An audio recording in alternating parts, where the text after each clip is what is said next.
Satu pesan yang kamu kirim ke nomor orang yang sudah meninggal, ternyata dibaca oleh seseorang yang sama sekali tidak kamu kenal. Dan tanpa sadar, orang itu menjadi satu-satunya alasan kamu bertahan hidup. Tapi bagaimana jika orang itu tidak pernah berniat jujur sejak awal? Sebelum ceritanya dimulai, tulis di kolom komentar. Kamu nonton dari daerah mana? Dan pastikan kamu menonton sampai akhir. Karena klimaks cerita ini ada di bagian terakhir dan akan mengubah segalanya. Pukul 1.15 dini hari, stasiun itu tidak benar-benar sepi, tapi juga tidak ramai. Orang-orang lewat tanpa saling menatap. Langkah kaki terdengar teratur, seperti rutinitas yang tidak peduli siapa yang sedang runtuh di sudutnya. Hana duduk di bangku besi dekat peron luar. Jaket tipisnya tidak cukup menahan dingin malam. Tangannya memegang ponsel dengan layar redup, baterai tinggal 20%. Ia baru saja pulang dari shift malam di gudang logistik, tempat ia bekerja paruh waktu sejak semester lalu. Usianya 22 tahun, mahasiswi tingkat akhir. Seharusnya ia sedang sibuk memikirkan skripsi, bukan menghitung sisa uang receh di dompet. Di rumah sakit kota, ibunya terbaring sejak 2 minggu lalu. Awalnya hanya kelelahan, lalu berubah menjadi rawat inap. Sejak hari itu, hidup Hana berjalan tanpa jeda. Kuliah pagi, kerja malam, lalu menyusul ke rumah sakit jika ada waktu. Di gudang, hari itu tidak berjalan baik. Seorang rekan kerja sempat melontarkan kalimat yang membuat dadanya terasa berat. Kalau nggak kuat kerja, mending mundur aja. Banyak yang butuh kerjaan. Kalimat itu diucapkan sambil tertawa kecil, seolah wajar. Supervisor hanya melirik sebentar lalu kembali ke clipboardnya. Hana menunduk. Ia tahu, membalas hanya akan membuat jam kerjanya dipersingkat lagi. Saat istirahat, ia membuka ponsel. Pesan dari rumah sakit masuk. Obat tambahan belum tersedia di BPJS. Perlu dibeli mandiri. Hana menutup mata sebentar. Ia sudah tahu artinya. Uang lagi. Dan ia sudah tidak punya apa-apa lagi. Malam itu, setelah keluar dari gudang, Hana tidak langsung pulang ke kos. Ia berjalan ke stasiun dan duduk di bangku yang sama seperti beberapa malam sebelumnya. Tempat itu sepi, murah, dan tidak ada yang bertanya kenapa ia duduk sendirian terlalu lama. Ia membuka kontak lama di ponselnya. Satu nama yang sudah lama tidak ia hubungi. Nomor kakaknya. Nomor yang seharusnya sudah tidak aktif sejak setahun lalu. Sejak kecelakaan itu. Hana tahu pesan itu tidak akan dibalas. Ia hanya butuh tempat menumpahkan kalimat yang tidak bisa ia ucapkan ke siapapun. Jarinya bergerak pelan. Mas, aku hampir menyerah. Dunia ternyata lebih keras dari yang kita bayangkan. Aku cuma ingin tahu, apa di sana kamu sudah tidak kedinginan lagi? Ia membaca ulang pesan itu 2 kali. Tidak ada air mata yang jatuh. Mungkin karena ia sudah terlalu lelah untuk menangis. Hana menekan tombol kirim. Pesan terkirim. Ia menghela napas panjang, lalu menyandarkan punggung ke bangku besi. Kereta terakhir malam itu melintas, anginnya menerpa wajahnya tanpa peduli. Hana tidak tahu, malam itu bukan hanya tentang kehilangan dan kelelahan. Ia tidak tahu bahwa satu pesan yang seharusnya berakhir di ruang kosong, justru akan membuka pintu ke hidup yang sama sekali tidak ia rencanakan. Dan ia juga tidak tahu, bahwa mulai malam itu, hidupnya tidak lagi berjalan sendirian, meski ia masih duduk sendiri di bangku stasiun yang dingin. Pukul 1.17 dini hari, sebuah notifikasi menyala di layar ponsel Adrian. Apartemen itu sunyi. Terlalu sunyi untuk ukuran tempat tinggal di pusat kota. Lampu-lampu gedung tinggi masih menyala di kejauhan, tapi tidak satu pun terdengar suara manusia dari dalam ruangan itu. Adrian berdiri di dekat jendela, masih mengenakan kemeja kerja yang belum sempat diganti. Usianya 32 tahun. Rambutnya rapi, wajahnya tenang, tapi sorot matanya kosong. Malam itu, ia seharusnya tidur lebih awal. Besok ada pertemuan penting, Meski sebenarnya ia sudah tahu hasilnya tidak akan berpihak padanya. Proyek besar yang ia kejar selama hampir setahun resmi diberikan kepada biro lain. Bukan karena kualitas desainnya buruk, tapi karena keputusan internal yang tidak bisa ia lawan. Nama Adrian tetap dipuji, tapi kesempatan itu hilang. Ia meletakkan ponsel di meja sejak sore. Tidak berniat membuka apapun. Tidak ingin berbicara dengan siapapun. Getaran kecil itu membuatnya berhenti. Adrian melirik layar. Sebuah pesan masuk dari nomor yang tidak ia kenal. Ia mengernyit sebentar, lalu membuka pesan itu tanpa banyak harapan. Kalimat di layar membuatnya diam. Bukan iklan. Bukan pesan salah format. Bukan basa-basi. Pesan itu terlalu pribadi. Terlalu jujur. Terlalu lelah. Ia membaca sekali. Lalu membaca lagi. Adrian baru mengganti nomor ponselnya seminggu lalu. Nomor lama itu ia dapat dari penyedia layanan, tanpa pernah tahu siapa pemilik sebelumnya. Ia tidak punya kebiasaan membalas pesan asing, apalagi yang jelas-jelas salah sambung. Tapi malam itu berbeda. Ia duduk di sofa, menatap layar ponsel lebih lama dari yang ia sadari. Ada sesuatu dari pesan itu yang terasa nyata. Seolah orang di seberang sana benar-benar kehabisan tempat untuk berbicara. Adrian berpikir untuk menutup aplikasi pesan, menghapus notifikasi, melanjutkan hidupnya sendiri yang juga sedang berantakan. Namun jari-jarinya bergerak lebih cepat dari pikirannya. Ia mulai mengetik. Kalimat pertama sempat ia hapus. Terlalu kaku. Terlalu dingin. Ia mengetik ulang, lebih singkat. Jangan menyerah. Di sini tidak dingin. Minum sesuatu yang hangat besok. Dan ingat, dunia tetap berjalan meski kamu lelah.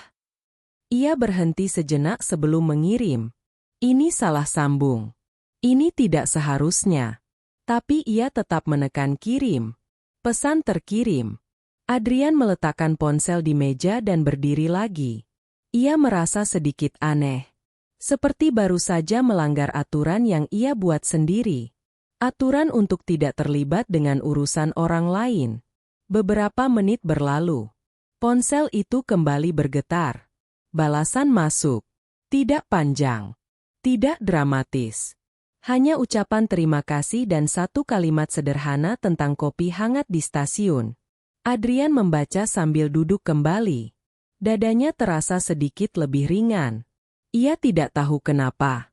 Ia tidak tahu siapa pengirim pesan itu. Tapi untuk pertama kalinya malam itu, ia merasa tidak sendirian di apartemen besar yang terlalu rapi itu. Percakapan berhenti di situ malam itu. Keesokan paginya, Adrian bangun lebih awal dari biasanya.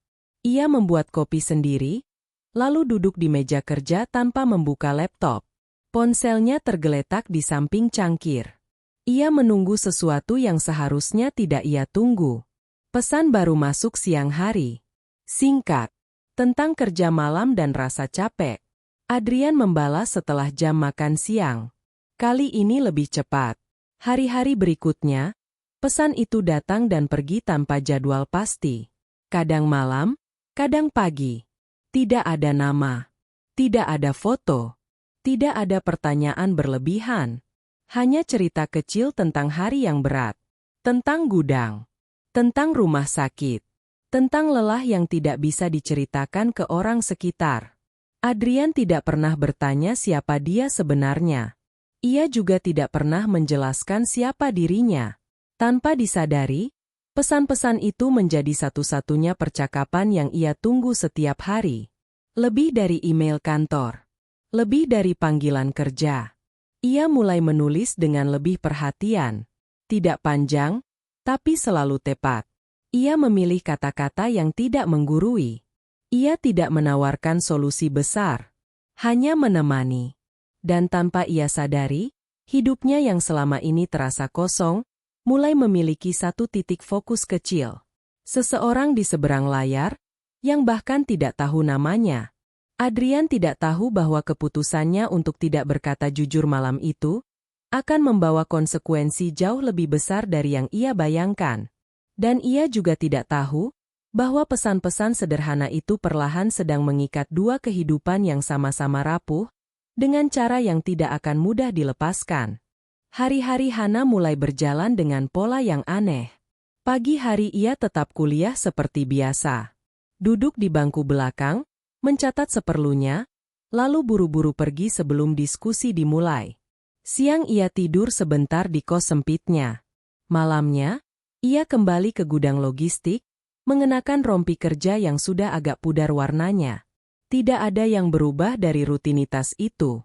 Tapi ada satu hal kecil yang kini selalu ia tunggu. Pesan. Kadang masuk saat ia baru selesai mengemas paket. Kadang baru muncul saat ia duduk di bangku stasiun setelah pulang kerja. Tidak pernah di jam yang sama, tapi selalu datang di saat yang tepat, ketika tubuhnya sudah terlalu lelah untuk berpura-pura baik-baik saja. Hana tidak pernah mempertanyakan siapa pengirimnya. Baginya, nomor itu adalah kakaknya. Atau setidaknya, sesuatu yang tersisa dari kehangatan yang dulu pernah ia miliki. Ia tidak butuh penjelasan. Ia hanya butuh ditemani. Di gudang, suasana semakin terasa tidak ramah. Supervisor mulai sering memanggilnya tanpa alasan jelas. Jam lemburnya dikurangi, lalu ditambah lagi tanpa pemberitahuan. Seorang rekan kerja lain terang-terangan menyindirnya di depan umum. Kerja lambat begini kok masih dipertahankan, ya? Katanya suatu malam, cukup keras untuk didengar orang lain. Hana pura-pura tidak mendengar. Tangannya terus bergerak, menempelkan label pada kardus. Ia tahu, membela diri hanya akan membuat posisinya semakin lemah. Saat istirahat, ia duduk di sudut gudang dan membuka ponsel. Pesan baru masuk. Isinya sederhana. Tidak menyuruh. Tidak menghakimi.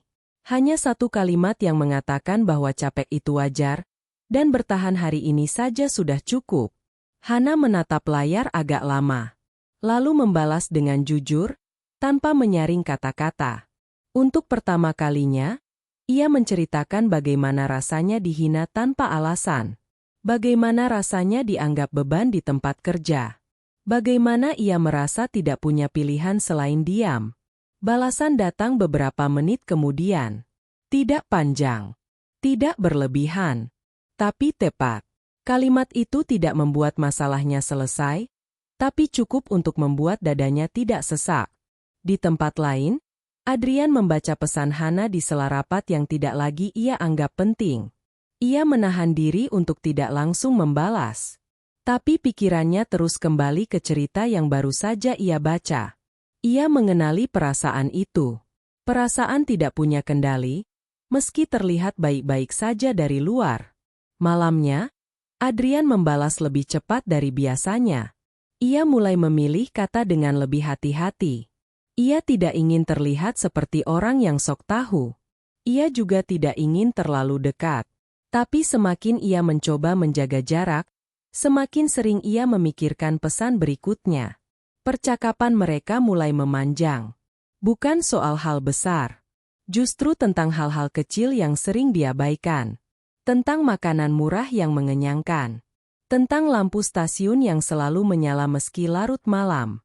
Tentang rasa lelah yang datang tanpa izin.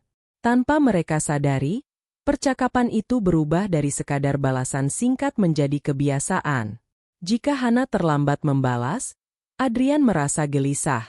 Jika Adrian lama tidak menjawab, Hana merasa ada yang kurang. Keduanya tidak pernah mengakui hal itu. Hana tetap menyebutnya, Mas, dalam pikirannya. Adrian tetap menyebut Hana sebagai pengirim pesan itu. Tidak ada pertanyaan tentang identitas. Tidak ada permintaan foto. Tidak ada usaha untuk bertemu. Seolah mereka sama-sama takut jika kenyataan justru merusak kenyamanan yang sudah terbentuk. Suatu malam, Hana pulang lebih larut dari biasanya. Ia duduk di bangku stasiun dengan kaki pegal dan kepala berat. Ponselnya hampir kehabisan baterai. Ia mengetik pesan pendek sebelum ponselnya mati. Hari ini berat banget, tapi aku masih di sini. Pesan terkirim. Hana menyandarkan kepala ke tiang besi, menunggu kereta terakhir lewat. Ia tidak tahu apakah akan ada balasan malam itu. Tapi entah kenapa, hanya dengan mengirim pesan itu saja, langkah hidupnya terasa sedikit lebih ringan. Di apartemen tinggi itu, Adrian membaca pesan Hana tepat sebelum tidur. Ia tidak langsung membalas. Ia menatap layar lama, lalu meletakkan ponsel di meja. Untuk pertama kalinya setelah sekian lama, ia tidur tanpa perasaan kosong. Ia tidak sadar bahwa percakapan yang seharusnya berhenti sejak awal, kini telah berubah menjadi sesuatu yang jauh lebih dalam. Sesuatu yang akan sulit dihentikan. Dan di balik semua itu, mereka berdua belum tahu bahwa ketergantungan kecil ini perlahan sedang membuka jalan menuju konflik yang lebih besar, yang tidak bisa diselesaikan hanya dengan kata-kata di layar ponsel. Perubahan di gudang tidak terjadi sekaligus. Semuanya terasa kecil, tapi konsisten. Hana mulai menyadari hal itu sejak jadwal kerjanya berubah tanpa pemberitahuan. Jam masuknya dimajukan, jam pulangnya diperpanjang. Ketika ia bertanya ke bagian administrasi, jawabannya singkat, permintaan supervisor. Supervisor baru itu bernama Damar. Usianya sekitar 35 tahun. Tubuhnya tinggi, cara bicaranya tenang, tapi tatapannya sering berhenti terlalu lama. Ia baru dipindahkan dari gudang cabang lain sebulan lalu, dan sejak itu suasana kerja perlahan berubah. Damar tidak pernah berteriak. Tidak pernah memarahi secara langsung. Justru itu yang membuat banyak orang segan. Ia lebih sering berdiri di kejauhan, memperhatikan, lalu mencatat sesuatu di ponselnya. Suatu malam, saat Hana sedang menata paket di rak atas, Damar berdiri tidak jauh darinya. "Kamu sering lembur, ya?" katanya, datar. Hana mengangguk pelan. "Iya, Pak." "Capek?" "Lumayan." Damar tersenyum tipis. "Kerja keras itu bagus. Tapi jangan sampai bikin kerjaan orang lain terhambat." Hana tidak langsung mengerti maksudnya. Ia hanya kembali bekerja, berpikir percakapan itu selesai. Ternyata belum. Beberapa hari kemudian, Damar mulai memanggil Hana secara terpisah. Bukan di depan karyawan lain, tapi di sudut gudang atau dekat ruang kantor kecil di belakang. "Target kamu masih kurang," katanya suatu malam. "Padahal yang lain bisa." Hana menahan napas. Ia tahu datanya tidak sepenuhnya benar. Tapi ia juga tahu membantah tidak akan mengubah apapun. "Kalau kamu mau jam lembur tetap aman," lanjut Damar, "kamu harus lebih fleksibel." "Fleksibel gimana, Pak?" tanya Hana, ragu. Damar tidak langsung menjawab. Ia hanya menatap Hana beberapa detik, lalu berkata pelan, "Ya, lebih nurut saja." Sejak malam itu, Hana mulai merasa tidak nyaman berada di gudang. Ia bekerja lebih cepat, lebih diam, berusaha tidak menarik perhatian. Tapi justru itu membuatnya semakin terlihat. Rekan kerja lain mulai menjaga jarak. Beberapa berbisik saat Hana lewat. Ada yang terang-terangan menyalahkannya ketika target tim tidak tercapai. "Karena kamu, kita kena tegur lagi," kata seseorang saat istirahat. Hana tidak membalas. Ia hanya mengambil botol minum dan pergi ke sudut gudang. Di sana, ia membuka ponsel dengan tangan sedikit gemetar. Pesan masuk. Adrian bertanya bagaimana harinya. Hana menatap layar cukup lama sebelum membalas. Ia tidak ingin mengeluh. Tapi ia juga sudah terlalu lelah untuk berpura-pura kuat. Ia menulis singkat tentang atasan baru. Tentang tekanan yang tidak jelas. Tentang rasa takut kehilangan pekerjaan di saat ibunya masih butuh biaya. Balasan datang lebih cepat dari biasanya. Adrian tidak menyuruhnya melawan. Tidak menyuruhnya keluar dari pekerjaan itu. Ia hanya menulis bahwa tidak semua hal harus ditanggung sendirian, dan rasa takut itu valid. Kalimat sederhana itu cukup membuat Hana bernapas lebih lega. Namun keesokan malamnya, konflik di gudang meningkat. Damar menegur Hana di depan beberapa karyawan lain. Suaranya tetap tenang, tapi kata-katanya menusuk. "Kamu sering melamun. Fokus kerjanya kurang. Kalau tidak sanggup, bilang saja. Beberapa orang menunduk. Yang lain berpura-pura sibuk. Wajah Hana panas. Dadanya sesak. Tapi ia tetap menjawab pelan. Maaf, Pak. Saya perbaiki. Setelah itu, jam lemburnya dipotong. 2 hari kemudian, ditambah lagi secara mendadak. Seolah-olah Damar ingin menguji seberapa jauh Hana bisa bertahan. Malam itu, saat duduk di bangku stasiun, Hana merasa tubuhnya benar-benar habis. Ia membuka ponsel, tapi tidak langsung mengetik. Ia hanya menatap layar kosong. Di sisi lain kota, Adrian membaca pesan Hana yang masuk terlambat malam itu. Isinya lebih pendek dari biasanya. Kayaknya aku mulai diawasin. Adrian membaca kalimat itu berulang kali. Ada sesuatu yang tidak ia sukai dari kata-kata itu. Ia tidak tahu siapa Damar. Ia tidak tahu situasinya secara detail. Tapi nalurinya mengatakan, ini bukan sekadar tekanan kerja biasa. Ia membalas dengan hati-hati. Menenangkan, tapi tidak menyepelekan. Hana membaca balasan itu sambil menunggu kereta terakhir. Untuk sesaat, ia merasa aman. Seolah ada seseorang yang berdiri di sisinya, meski hanya lewat layar ponsel. Namun yang Hana tidak tahu, di balik semua ketenangan itu, Damar mulai memperhatikannya dengan cara yang berbeda. Bukan sebagai karyawan biasa. Dan di saat yang sama, Adrian mulai merasa bahwa percakapan ini tidak lagi sekadar menemani. Ada dorongan dalam dirinya untuk ikut campur lebih jauh, meski ia belum tahu caranya. Dua arah kehidupan yang sama-sama rapuh itu kini sedang ditarik oleh kekuatan yang berlawanan. Dan konflik yang sebenarnya baru saja dimulai. Hari-hari berikutnya terasa lebih berat bagi Hana. Bukan karena pekerjaannya bertambah banyak, tapi karena ia tidak lagi merasa aman di sana. Setiap langkahnya seperti diawasi. Setiap kesalahan kecil terasa dibesarkan. Damar tidak selalu hadir di dekatnya, tapi kehadirannya terasa bahkan saat ia tidak terlihat. Pagi hari, Hana sering bangun dengan rasa cemas. Bukan soal kuliah, bukan soal skripsi, tapi soal apakah malam nanti ia akan kembali ditegur. Ia mulai datang lebih awal dan pulang lebih lambat, berharap tidak memberi celah untuk disalahkan. Namun usaha itu tidak mengubah apapun. Suatu malam, saat target tim tidak tercapai, Damar memanggil Hana ke ruang kantor kecil di belakang gudang. Ruangan itu sempit, hanya berisi meja, kursi, dan kipas angin tua yang berdecit pelan. "Kamu tahu kenapa target hari ini turun?" tanya Damar. Hana menggeleng pelan. "Kurang tahu, Pak." Damar bersandar ke meja. Karena ritme kerja tim terganggu. Dan biasanya, itu karena satu orang. Hana menunduk. Ia tahu arah pembicaraan itu. "Kamu harus bisa menyesuaikan diri," lanjut Damar. "Kalau tidak, akan susah buat kamu ke depannya." Nada suaranya datar. Tidak mengancam. Tapi justru itu yang membuat Hana merasa tertekan. Setelah percakapan itu, Hana keluar dari ruangan dengan langkah lemah. Ia merasa seperti disalahkan atas sesuatu yang tidak sepenuhnya ia pahami.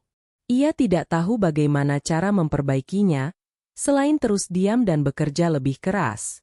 Malam itu, ia tidak langsung duduk di bangku stasiun seperti biasanya. Ia berjalan sedikit lebih jauh, menjauh dari keramaian, lalu duduk di tangga beton dekat pintu keluar. Ia membuka ponsel. Jarinya berhenti beberapa detik sebelum mengetik. Ia sadar, akhir-akhir ini ia terlalu sering bercerita. Terlalu bergantung pada pesan-pesan itu. Tapi ia juga tahu, tanpa itu, ia tidak punya tempat lain untuk berbagi. Ia menulis tentang ruang kantor kecil itu. Tentang kalimat-kalimat yang membuatnya merasa bersalah tanpa tahu apa kesalahannya. Tentang rasa takut kehilangan pekerjaan di saat ibunya masih rutin kontrol ke rumah sakit. Balasan datang tidak lama kemudian. Adrian membaca pesan itu dengan dahi mengernyit. Kali ini, rasa tidak sukanya semakin kuat. Ia mulai membayangkan situasi yang diceritakan Hana. Ruangan tertutup. Atasan yang menekan dengan kata-kata halus.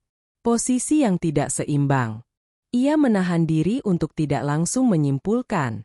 Balasannya tetap tenang, tapi lebih panjang dari biasanya. Ia menanyakan detail yang sebelumnya tidak pernah ia tanyakan. Bukan tentang nama, tapi tentang pola. Tentang jadwal. Tentang perubahan sikap atasan. Hana menjawab satu persatu, perlahan. Ia merasa didengarkan. Tidak dihakimi. Tidak disuruh cepat-cepat mengambil keputusan. Sejak malam itu, intensitas percakapan mereka berubah. Adrian mulai menunggu pesan Hana dengan lebih sadar.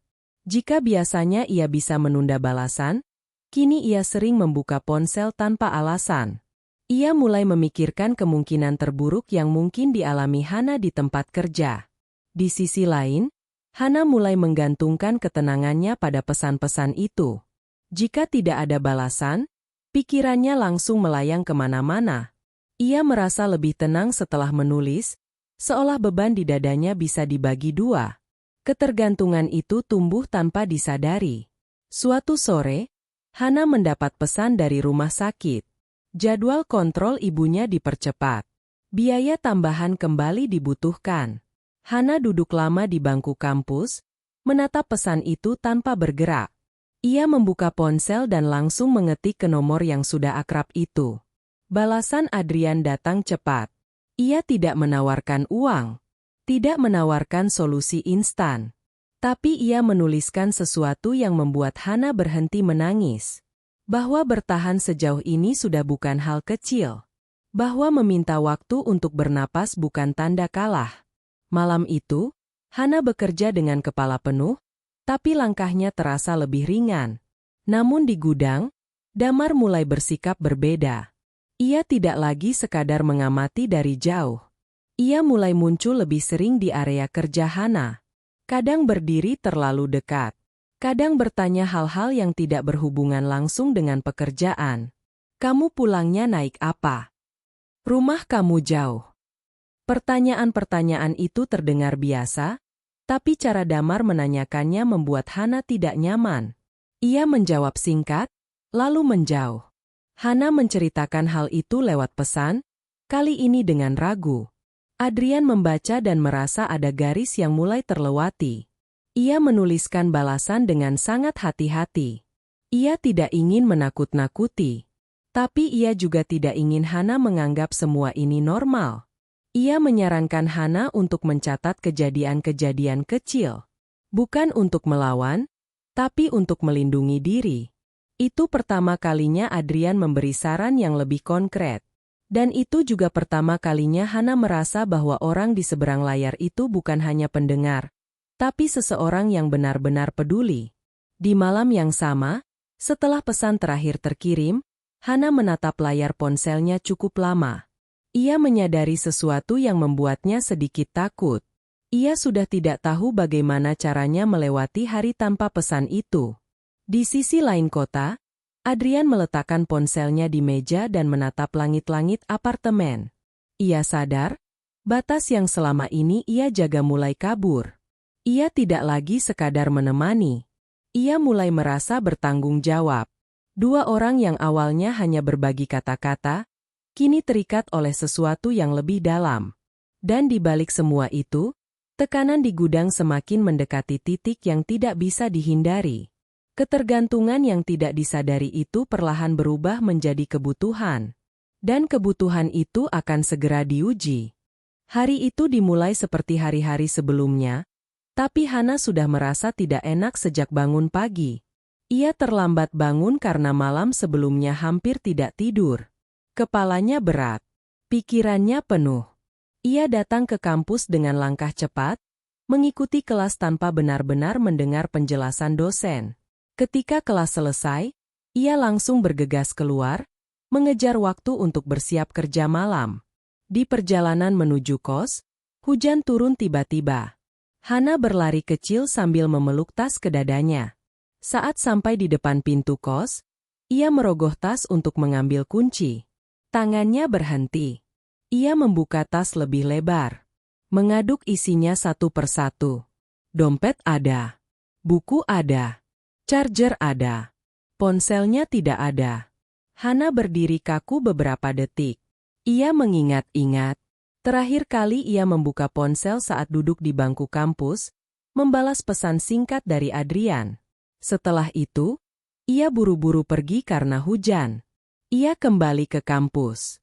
Menyusuri bangku tempat ia duduk tadi. Bertanya ke petugas kebersihan. Tidak ada. Waktu terus berjalan. Jam kerja semakin dekat. Hana kembali ke kos dengan napas terengah, kepalanya berdenyut. Ia meminjam ponsel teman kos untuk menelepon nomornya sendiri. Nada sambung terdengar. Tidak ada yang mengangkat. Malam itu, Hana tetap pergi ke gudang dengan pikiran kacau. Tanpa ponsel, ia merasa seperti kehilangan arah. Ia tidak bisa memberi kabar ke rumah sakit. Tidak bisa membaca pesan.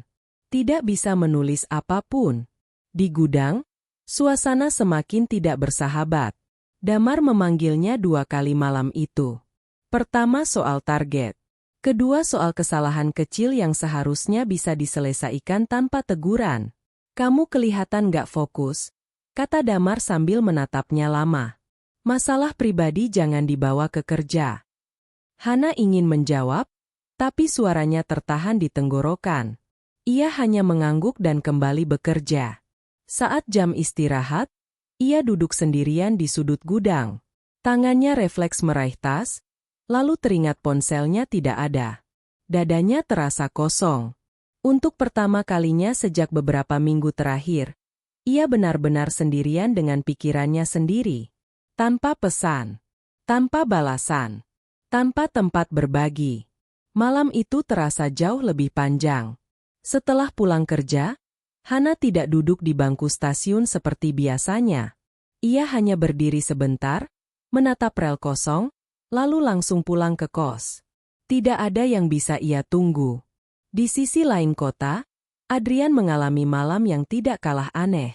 Sejak sore, ia merasa gelisah. Tidak ada pesan masuk. Biasanya, paling lambat malam, satu pesan singkat akan muncul. Kali ini, layar ponselnya tetap kosong. Ia mencoba menenangkan diri. Mungkin Hana sedang sibuk. Mungkin kelelahan. Ia meletakkan ponsel dan mencoba fokus pada pekerjaannya. Namun hingga larut malam, tidak ada apa-apa. Adrian duduk di sofa, membuka kembali percakapan lama. Ia membaca pesan-pesan sebelumnya, mencoba mencari pola. Ada rasa tidak enak yang sulit dijelaskan. Ia mengetik satu pesan singkat. Kamu baik-baik saja? Pesan terkirim. Tidak dibaca. Adrian menatap layar lebih lama dari yang ia sadari. Ini pertama kalinya sejak percakapan mereka dimulai, pesan darinya tidak mendapat balasan sama sekali. Malam berganti pagi. Hari berikutnya, Hana kembali mencari ponselnya. Ia kembali ke kampus, ke halte, ke warung dekat kos. Tidak ada hasil. Teman kos menyarankan membuat laporan kehilangan, tapi Hana menunda. Ia tidak tahu harus mulai dari mana. Tanpa ponsel, semuanya terasa lebih berat. Ia harus meminjam ponsel orang lain untuk menghubungi rumah sakit. Mendengar kabar bahwa ibunya perlu pemeriksaan lanjutan minggu depan. Di gudang, Damar semakin sering memperhatikannya. Kamu kelihatan makin murung, katanya suatu malam. Kalau ada masalah, harusnya cerita ke atasan. Nada suaranya terdengar seolah peduli, tapi tatapannya membuat Hana ingin segera pergi. Hana hanya menjawab singkat, lalu kembali bekerja. Di malam kedua tanpa ponsel, Hana duduk di kamar kos yang gelap. Ia memandangi dinding kosong. Untuk pertama kalinya, ia menyadari betapa besar peran pesan-pesan itu dalam hidupnya. Bukan hanya sebagai hiburan, tapi sebagai pegangan. Di apartemen, Adrian memeriksa ponselnya berkali-kali. Ia mengirim satu pesan lagi, lalu satu lagi keesokan harinya. Tetap tidak ada balasan. Perasaan tanggung jawab yang selama ini samar, kini berubah menjadi kekhawatiran nyata. Ia mulai bertanya-tanya, apakah sesuatu terjadi? Apakah ia seharusnya berbuat lebih dari sekadar menunggu? Untuk pertama kalinya, Adrian mempertimbangkan sesuatu yang sebelumnya tidak pernah ia pikirkan. Mencari. Dan di saat Hana merasa pegangan terakhirnya hilang, dan Adrian mulai bergerak keluar dari batas yang ia buat sendiri, arah cerita ini perlahan berubah. Bukan lagi tentang pesan yang saling menguatkan, tapi tentang keputusan yang akan mempertemukan dua dunia yang selama ini hanya terhubung lewat layar. Adrian tidak langsung mengambil keputusan malam itu. Ia mematikan lampu apartemen lebih awal, tapi matanya tidak bisa terpejam. Ponselnya diletakkan di samping bantal, layar menghadap ke atas, seolah balasan bisa muncul kapan saja. Tapi layar itu tetap gelap. Pagi datang tanpa kabar apapun. Adrian bangun dengan perasaan berat. Ia mencoba kembali ke rutinitasnya. Menyeduh kopi. Membuka laptop, membaca email. Namun pikirannya terus kembali pada satu hal yang sama. Keheningan. Selama berminggu-minggu, keheningan itu tidak pernah ada. Selalu ada pesan singkat. Satu kalimat. Kadang hanya sapaan. Sekarang, semuanya berhenti begitu saja. Di siang hari, Adrian membuka kembali percakapan mereka dari awal. Ia membaca satu persatu, pelan. Bukan untuk nostalgia, tapi untuk mencari petunjuk. Ia menyadari bahwa tanpa sadar, Hana sering menyebut hal-hal kecil tentang hidupnya. Gudang logistik dekat stasiun. Shift malam. Sering duduk di bangku peron setelah kerja. Kos kecil dekat kampus. Detail-detail yang dulu ia anggap biasa, kini terasa penting. Adrian menutup laptopnya. Ia sadar, jika ia hanya menunggu, tidak ada yang akan berubah. Dan entah kenapa, kali ini menunggu terasa salah. Sore itu, Adrian keluar dari apartemen lebih awal. Ia mengenakan pakaian sederhana, bukan jas kerja. Ia tidak tahu apa yang ia cari. Ia hanya tahu kemana ia harus mulai. Stasiun. Di sisi lain kota, Hana menjalani hari dengan kelelahan yang menumpuk. Tanpa ponsel, ia merasa terputus dari dunia. Ia datang ke gudang dengan kepala tertunduk, mengerjakan tugas tanpa banyak bicara. Damar memperhatikannya dari jauh. "Kamu sekarang lebih pendiam," katanya saat melewati Hana. "Biasanya juga begitu, tapi sekarang beda." Hana tidak menjawab. Ia fokus menatap paket di depannya. Malam itu, setelah jam kerja selesai, Hana keluar gudang dengan langkah pelan. Tubuhnya lelah, pikirannya kosong. Ia berjalan ke arah stasiun, bukan untuk menunggu pesan, tapi karena kakinya sudah terbiasa ke sana. Ia duduk di bangku peron, menatap rel yang kosong. Tidak ada ponsel di tangannya. Hanya tas lusuh yang ia peluk di pangkuan. Di saat yang hampir bersamaan, Adrian tiba di stasiun yang sama. Ia berdiri beberapa meter dari pintu masuk, mengamati sekitar. Orang-orang lalu lalang. Wajah-wajah asing. Tidak ada tanda khusus. Tidak ada yang menunjukkan siapa Hana sebenarnya. Ia merasa ragu. Bagaimana jika ia salah tempat? Bagaimana jika ia terlalu jauh melangkah?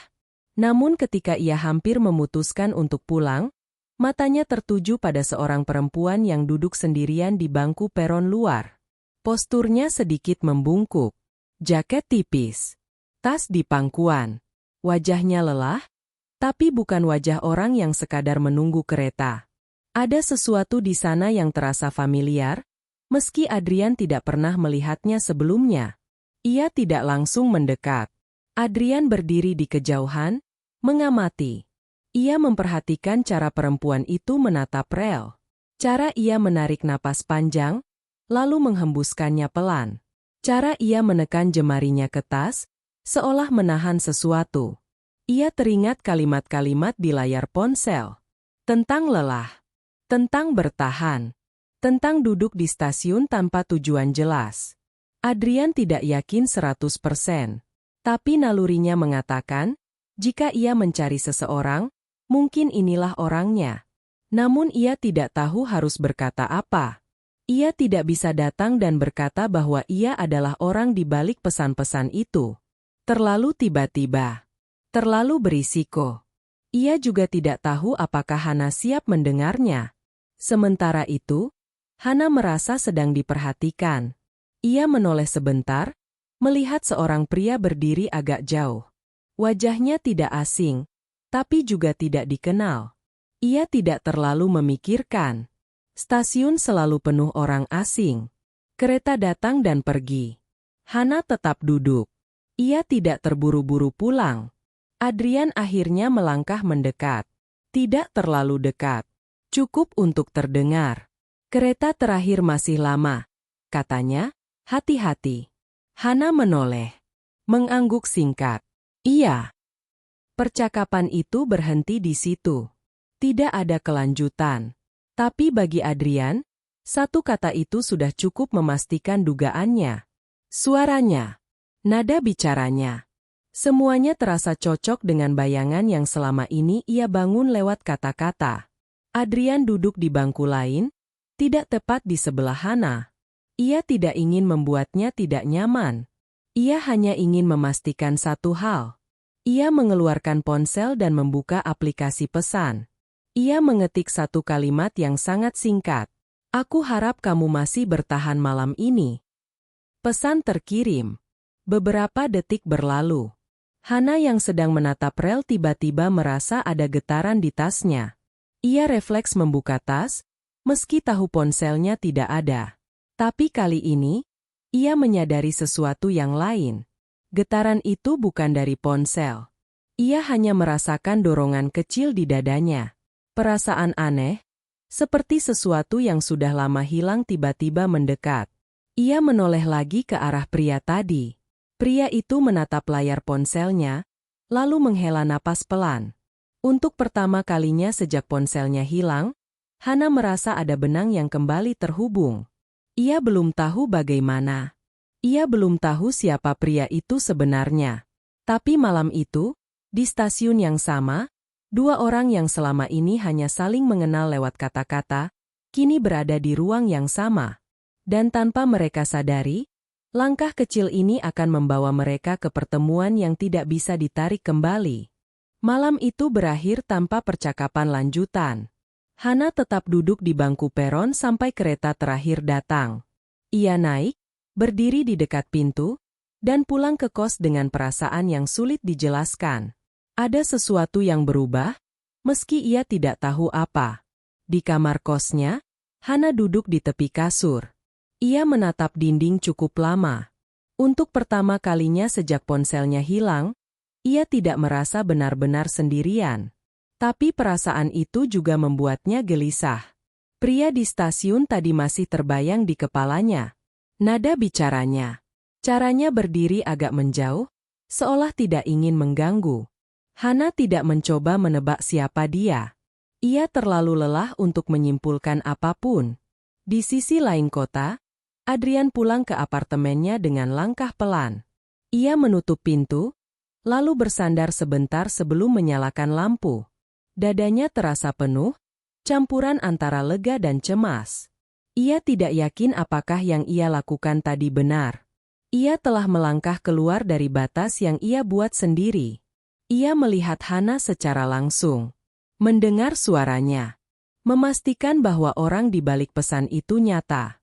Tapi ia juga sadar, mulai malam itu, ia tidak bisa lagi berpura-pura bahwa semuanya hanya percakapan tanpa konsekuensi.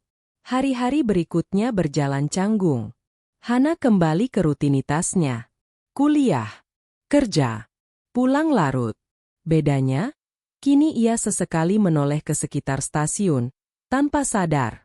Bukan untuk mencari seseorang, tapi karena pikirannya belum sepenuhnya kembali tenang. Di gudang, tekanan dari Damar tidak berkurang. Suatu malam, Damar kembali memanggil Hana ke ruang belakang. Kali ini lebih singkat, tapi nadanya lebih tajam. Kamu kelihatan sering melamun akhir-akhir ini, katanya. Kalau memang sudah tidak fokus, mungkin kamu perlu mempertimbangkan pilihan lain. Hana mengerti maksudnya. Ancaman yang dibungkus dengan kata-kata halus. Ia keluar dari ruangan itu dengan tangan gemetar. Di luar, rekan-rekan kerjanya berpura-pura tidak melihat. Hana tahu, posisinya semakin lemah. Malam itu, setelah pulang kerja, Hana duduk di stasiun lebih lama dari biasanya. Ia menatap rel, mencoba menenangkan diri. Seseorang duduk di bangku seberang. Hana mengangkat kepala. Pria itu. Ia tidak duduk terlalu dekat. Tidak menyapa langsung. Hanya duduk dan menunggu beberapa saat, seolah memastikan Hana menyadari kehadirannya. Kamu kelihatan capek, katanya akhirnya. Hana ragu sebentar, lalu menjawab, iya. Adrian mengangguk. Kerja malam memang berat. Percakapan itu terdengar biasa. Dua orang asing berbicara singkat di stasiun. Tapi bagi Hana, ada rasa familiar yang tidak bisa ia abaikan. Mereka berbincang sebentar. Tidak dalam. Tidak pribadi. Tentang cuaca. Tentang jam kereta. Tentang kerja malam yang melelahkan. Adrian tidak menyebut pesan. Hana tidak menyinggung ponsel. Namun sebelum kereta datang, Adrian berkata sesuatu yang membuat Hana terdiam. Aku punya kantor kecil. Lagi butuh staf administrasi sementara. Kalau kamu tertarik, kamu bisa coba. Hana menatapnya, terkejut. Kenapa saya? Adrian menjawab jujur, tapi tetap aman. Karena aku sering lihat kamu di sini. Kamu kelihatan bertanggung jawab. Itu bukan jawaban yang sepenuhnya memuaskan. Tapi Hana terlalu lelah untuk curiga panjang. Ia juga tahu, posisinya di gudang semakin tidak aman. Ia meminta waktu untuk berpikir. Adrian tidak memaksa. Ia hanya memberikan kartu nama dan berdiri saat kereta datang. Kamu tidak harus menjawab sekarang, katanya. Kalau kamu butuh pilihan lain, itu saja. Hana menerima kartu itu dengan tangan ragu. Hari berikutnya, Damar memanggil Hana lagi. Kita perlu bicara soal jadwal kamu ke depan, katanya. Kalau kamu tidak bisa lebih fleksibel, mungkin kontrakmu tidak bisa diperpanjang. Kali ini, Hana tidak menjawab. Ia hanya mengangguk dan keluar ruangan. Di luar gudang, ia berdiri lama, menatap pintu besi yang tertutup. Untuk pertama kalinya, ia merasa benar-benar terpojok. Malam itu, di kamar kos, Hana mengeluarkan kartu nama dari tasnya. Ia membacanya berulang kali. Nama Adrian tercetak rapi di sana. Arsitek. Alamat kantor. Nomor telepon. Nama itu terasa asing, tapi juga anehnya dekat. Ia memikirkan ibunya. Biaya rumah sakit. Tekanan di gudang. Dan rasa tidak aman yang semakin besar. Setelah berpikir cukup lama, Hana akhirnya meminjam ponsel teman kos. Dengan tangan gemetar, ia mengetik pesan singkat ke nomor di kartu itu. Saya Hana. Tentang tawaran kerja kemarin. Kalau masih berlaku, saya ingin coba. Balasan datang tidak lama kemudian. Masih. Datang saja besok pagi. Hana menatap layar ponsel itu lama.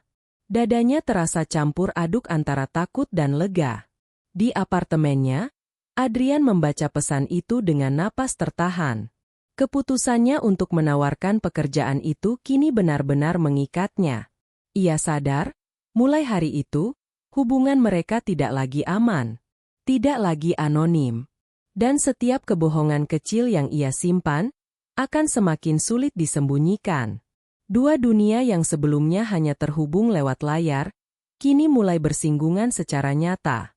Dan tanpa mereka sadari, keputusan ini sedang membawa mereka lebih dekat ke kebenaran yang belum siap dihadapi. Pagi itu, Hana datang lebih awal dari waktu yang diminta. Ia berdiri di depan gedung kantor yang tertera di kartu nama. Bangunannya tidak besar, tapi terlihat rapi dan tenang. Tidak seperti gudang tempat ia biasa bekerja. Tidak bising. Tidak tergesa. Hana menarik napas dalam sebelum masuk. Di dalam, suasana terasa berbeda. Ada beberapa meja kerja, rak berisi dokumen, dan dinding dengan gambar-gambar desain. Seorang staf menyambutnya dan memintanya menunggu. Beberapa menit kemudian, Adrian muncul dari ruang dalam.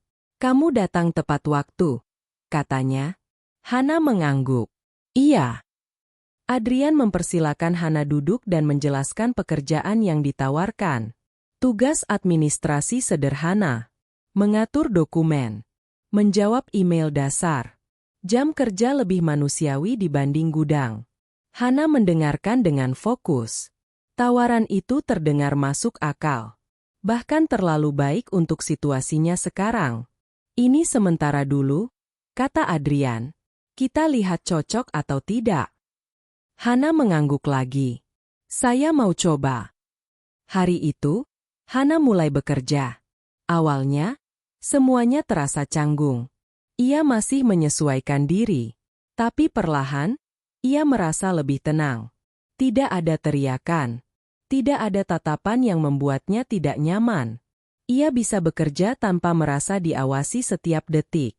Namun ada satu hal yang terus mengganggunya. Adrian. Cara bicaranya. Cara ia memilih kata. Cara ia mendengarkan tanpa memotong. Semua itu terasa familiar. Beberapa kali, Hana hampir bertanya sesuatu, tapi selalu urung.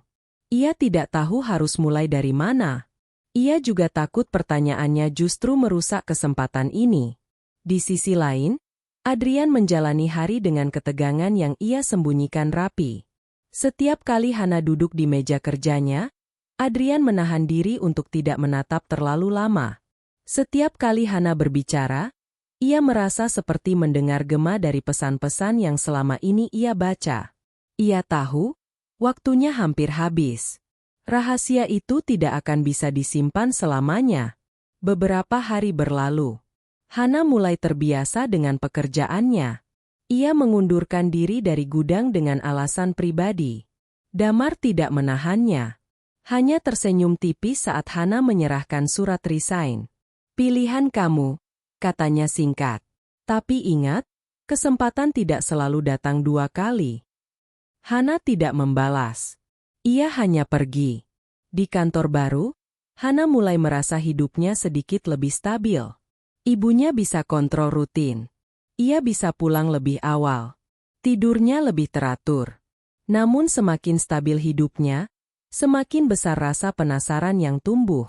Suatu sore, saat Adrian sedang keluar ruangan untuk rapat singkat, Hana diminta membereskan meja kerjanya. Ia menyusun dokumen, merapikan berkas, lalu tanpa sengaja melihat ponsel Adrian tergeletak di atas meja. Layar ponsel itu menyala sebentar. Sebuah notifikasi muncul. Pesan tidak terkirim. Hana membeku. Kalimat di notifikasi itu pendek, tapi cukup untuk membuat jantungnya berhenti sejenak. Isinya adalah kalimat yang sangat ia kenal. Kalimat yang ia tulis beberapa minggu lalu. Kalimat yang seharusnya terkirim ke nomor kakaknya. Tangannya gemetar. Ia tidak membuka ponsel itu. Tidak menyentuhnya. Tapi cukup dengan melihat notifikasi itu, potongan-potongan kecil di kepalanya mulai tersambung. Nada suara. Pilihan kata. Cara Adrian memahami tanpa banyak penjelasan. Hana menjauh dari meja itu dengan langkah pelan. Dadanya berdegup kencang. Kepalanya penuh pertanyaan yang tiba-tiba terasa menyesakan. Tidak mungkin. Tapi terlalu cocok untuk diabaikan. Saat Adrian kembali ke ruangan, ia langsung menyadari ada yang berubah. Hana terlihat pucat. Tangannya menggenggam ujung meja terlalu erat. "Kamu kenapa?" tanya Adrian. Hana menatapnya. Lama. Seolah mencari sesuatu di wajah pria itu. "Kita bisa bicara sebentar?" katanya akhirnya. Adrian mengangguk. "Tentu." Mereka masuk ke ruang kecil di samping kantor. Ruangan yang tenang, tertutup, tapi tidak terasa menekan. Hana duduk. Adrian berdiri sebentar, lalu ikut duduk di seberangnya. Beberapa detik berlalu tanpa suara. Hana menarik napas. "Nomor kamu? Yang sering aku kirimi pesan dulu." Ia berhenti. Tenggorokannya kering. Adrian tidak langsung menjawab. Hana melanjutkan, Suaranya pelan tapi tegas. Itu kamu, ya? Ruangan itu terasa semakin sunyi. Adrian menatap Hana. Untuk pertama kalinya sejak mereka bertemu, ia tidak tahu harus berkata apa. Semua kalimat yang pernah ia siapkan di kepalanya terasa tidak cukup. Ia akhirnya mengangguk pelan. Iya. Satu kata itu cukup membuat dunia Hana terasa bergeser. Kenapa? Tanya Hana. Kenapa kamu nggak bilang dari awal? Adrian menghela napas panjang. Awalnya aku pikir itu cuma satu pesan. Aku nggak nyangka akan sejauh ini. Itu bohong, kata Hana, matanya mulai berkaca. Kamu tahu aku mengira kamu kakakku. Adrian menunduk. Aku tahu. Hana berdiri. Tangannya gemetar. Dan kamu tetap lanjut. Adrian ikut berdiri. Aku takut kamu berhenti bicara kalau tahu. Kalimat itu membuat Hana terdiam. Takut. Bukan niat jahat. Bukan rencana licik. Tapi ketakutan yang membuat seseorang memilih diam. Namun bagi Hana, itu tidak mengubah rasa sakit yang muncul. Ia melangkah mundur satu langkah. Aku butuh waktu, katanya pelan. Adrian mengangguk. Aku ngerti. Hana keluar dari ruangan itu tanpa menoleh lagi. Di luar kantor, ia berdiri lama, menatap jalan yang ramai. Kepalanya penuh. Dadanya sesak. Ia tidak tahu harus marah, sedih, atau berterima kasih. Sementara itu, Adrian kembali ke ruangannya dan duduk perlahan. Ponselnya masih di meja. Pesan yang tidak pernah terkirim itu kini menjadi bukti dari semua kebohongan kecil yang ia simpan. Hubungan yang dibangun dari kata-kata, kini runtuh oleh satu kebenaran. Dan di titik ini, mereka berdua tahu, apapun yang terjadi selanjutnya akan menentukan apakah semua yang mereka lalui memiliki arti, atau hanya menjadi kesalahan yang tidak bisa diperbaiki. Klimaks sudah di depan mata, dan keputusan terakhir belum diambil. Hana tidak langsung pulang malam itu. Ia berjalan tanpa tujuan jelas, mengikuti trotoar yang ramai oleh orang-orang pulang kerja. Lampu jalan menyala satu persatu. Suara kendaraan bercampur dengan langkah kaki yang tergesa. Semua bergerak seperti biasa, seolah tidak ada apa-apa yang runtuh di dalam dirinya. Kata-kata Adrian terus berputar di kepalanya. Aku takut kamu berhenti bicara kalau tahu. Takut. Hana berhenti di depan halte bus dan duduk. Tangannya gemetar pelan.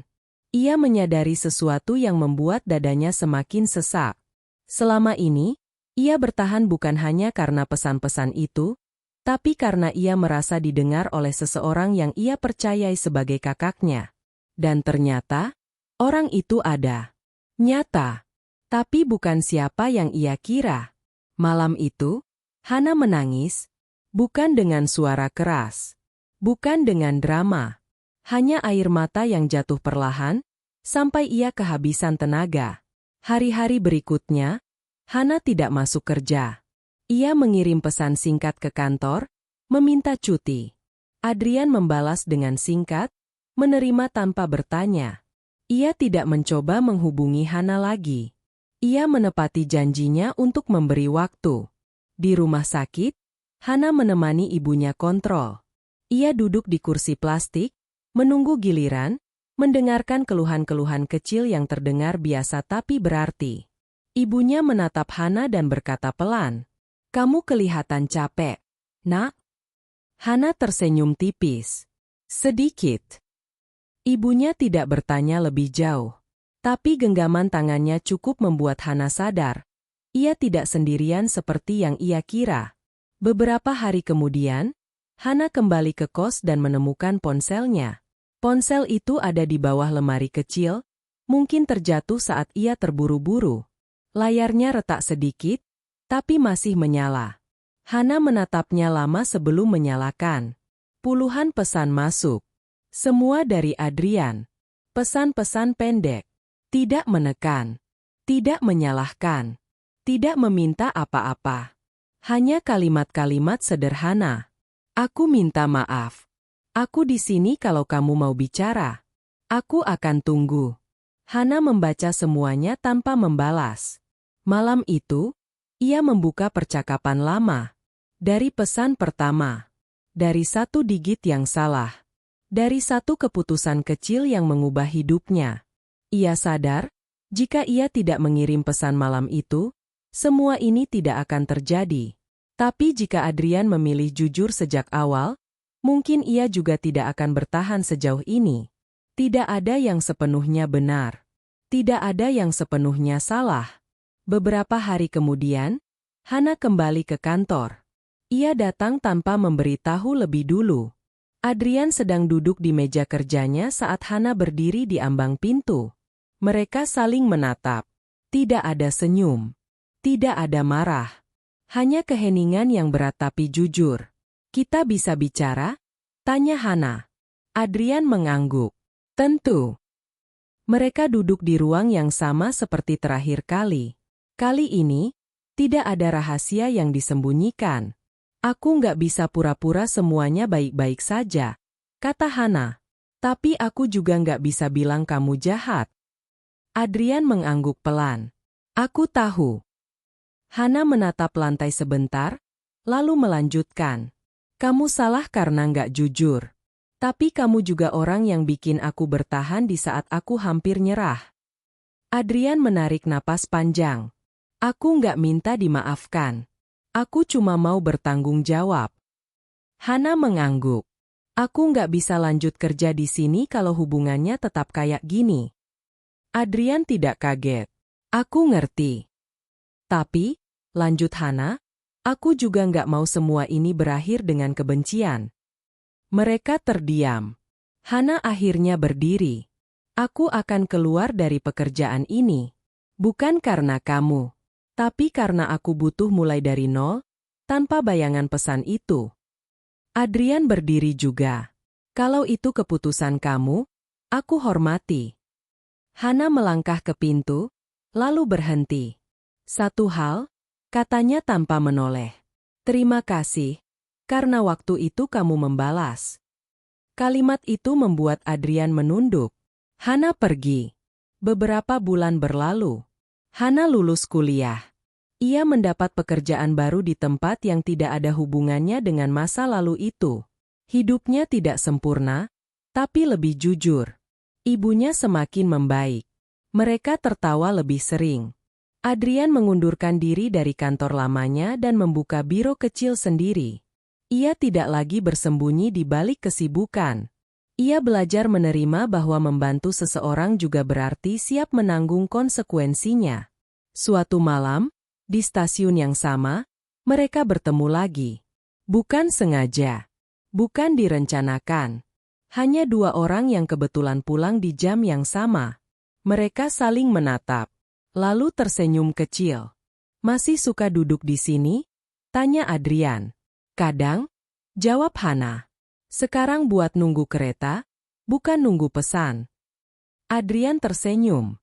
Mereka berdiri berdampingan, tidak terlalu dekat, tidak terlalu jauh. Kali ini, tidak ada nomor yang salah. Tidak ada nama yang disembunyikan. Tidak ada pesan anonim. Hanya dua orang dewasa, dengan masa lalu yang sudah mereka terima. Dan Hana sadar, satu digit yang salah dulu bukan kesalahan semesta. Itu hanya cara hidup mempertemukan dua orang. Untuk belajar tentang kejujuran, batas, dan pilihan. Bukan semua pertemuan harus berakhir bersama. Tapi setiap pertemuan selalu meninggalkan arti. Cerita ini berakhir di sini. Jangan lupa subscribe serta like agar cerita-cerita seperti ini terus bisa dibagikan. Terima kasih sudah menemani sampai akhir.